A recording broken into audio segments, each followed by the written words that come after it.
കൊട്ടിയൂരുത്സവ നാളുകളിൽ ഗതാഗതക്കുരുക്ക് ഒഴിവാക്കുവാനായി വാഹനം കടത്തിവിടുന്ന സമാന്തര പാതയാണ് ഈ റോഡ്. പഞ്ചായത്തിന്റെ തന്നെ കുഴപ്പമായത് നടക്കാതെ അറ്റകുറ്റപ്പണികളൊന്നും നടത്താതെ കണ്ട് ഭയങ്കര തന്നെയാണ് ഇവിടുത്തെ അവസ്ഥ. ബാക്കി എല്ലാ റോഡുകളും നല്ല വൃത്തിക്കായി, റോഡ് മാത്രം ഇങ്ങനെ കിടക്കാനായിട്ട് കാലങ്ങളായി. എന്താണ് ഈ റോഡിന്റെ ദുരിതാവസ്ഥയെ പറ്റി പറയാനുള്ളത്? കാൽനട യാത്രയ്ക്ക് പോലും കുറച്ചപ്പുറം പോയി കഴിഞ്ഞാൽ കാൽനട യാത്രയ്ക്ക് പോലും പറ്റാത്ത സ്ഥിതിയാണ്. മെമ്പർ ഉണ്ടായിരുന്നു, അത് ചെയ്യുന്നതാണ് എൻ്റെ വിചാരം. നമസ്കാരം, ട്രൂത്ത് വിഷൻ ന്യൂസിലേക്ക് സ്വാഗതം. ഇത് നാനാനിപ്പൊയിൽ ചീരമറ്റം കവല റോഡ്. കഴിഞ്ഞ 10 വർഷമായിട്ടും അധികൃതരുടെ അനാസ്ഥ ഒന്നുകൊണ്ട് മാത്രം ദുരിതയാത്ര തുടരുകയാണ് ഇവിടുത്തെ പ്രദേശവാസികൾ.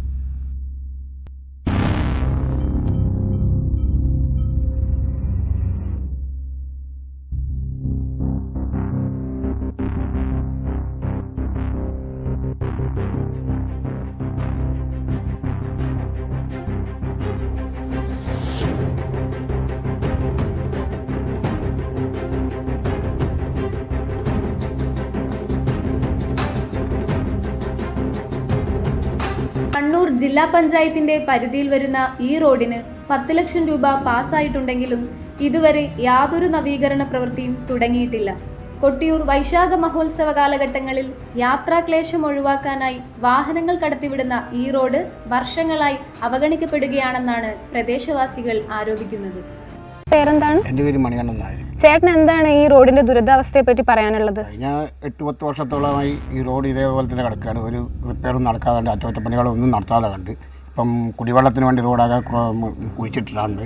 ഈ നേരം വരെ അതും ശരിയാക്കിയിട്ടില്ല. വണ്ടി കൊണ്ടുപോകാനോ കാൽനട യാത്രയ്ക്ക് പോലും കുറച്ചപ്പുറം പോയി കഴിഞ്ഞാൽ കാൽനട യാത്രയ്ക്ക് പോലും പറ്റാത്ത സ്ഥിതിയാണ്. കൊട്ടിയൂർ ഉത്സവം വന്നു കഴിഞ്ഞാൽ ബൈപ്പാസായിട്ട് ഉപയോഗിക്കുന്ന റോഡാണ്. റോഡ് മെയിൻ റോഡ് ബ്ലോക്കാവുന്ന സമയത്ത് ഇതുവഴിയാണ് ബൈപ്പാസായിട്ട് അമ്പലത്തിലേക്കുള്ള പോക്ക്. ചേട്ടന്റെ പേരെന്താണ്? എൻ്റെ പേര് സുനേഷ്. ഈ റോഡിന്റെ ശോചനീയാവസ്ഥയെ പറ്റി ചേട്ടൻ എന്താണ് പറയാനുള്ളത്? ഇത് ഭയങ്കര തന്നെയാണ് ഇവിടുത്തെ അവസ്ഥ. ബാക്കി എല്ലാ റോഡുകളും നല്ല വൃത്തിക്കായി, റോഡ് മാത്രം ഇങ്ങനെ കിടക്കാനായിട്ട് കാലങ്ങളായി. മൊത്തം കട്ടർ ആക്ഷൻ മേടിക്കുന്നതിനൊന്നും ഒരു കുറവില്ലല്ലോ. വണ്ടി കൊണ്ടുപോകാൻ നമ്മുടെ വണ്ടിക്ക് എന്ന് മാത്രം ഇതെന്തെന്നറിയോ, ടയറും കാര്യങ്ങളെല്ലാം പോകും. രാവിലെ ഇന്ന് പണിക്ക് പോകണേ തന്നെ ഈ റോഡൊന്ന് പാസ് ചെയ്യണമെങ്കിൽ തന്നെ 10-20 മിനിറ്റ്. ഇതൊക്കെ തന്നെയാണ് ഇവിടുത്തെ ഈ പഞ്ചായത്തിൻ്റെ തന്നെ കുഴപ്പമായത്. കൊട്ടിയൂർ ഉത്സവ നാളുകളിൽ ഗതാഗതക്കുരുക്ക് ഒഴിവാക്കുവാനായി വാഹനം കടത്തിവിടുന്ന സമാന്തര പാതയാണ് ഈ റോഡ്.